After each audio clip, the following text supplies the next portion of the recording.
এইটো চাওক আমি যেটো পাহাৰত আহি পেলাই উঠিছোঁ আপোনালোকে চাওক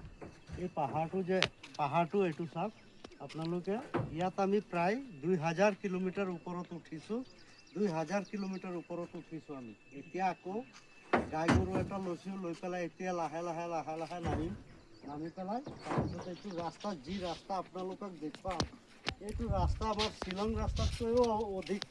অধিক টাৰ্ণিং যেটো আপোনাৰ শ্বিলং ৰাস্তা আছে শ্বিলং ৰাস্তাতকৈও অধিক টাৰ্ণিং ইয়াত আছে যেনেকুৱা যি অৱস্থা ৰাস্তা এইটো আপোনাৰ হাফলং যিটো আপোনাৰ শ্বিলং যিটো চেৰাপুঞ্জী আছে চেৰাপুঞ্জী যিটো ৰাস্তা আছে সেইটো ৰাস্তাতকৈও টাৰ্ণিং বেছি এইটোত আছে আৰু এনেকুৱা ৰাস্তা আপোনালোকে একবাৰ যদি আহিলে আপোনালোকে দেখা পাব কেনেকুৱা অৱস্থা ৰাস্তাৰ মানুহ এই মোৰ মেজিক গাড়ী লৈ পেলাই আহি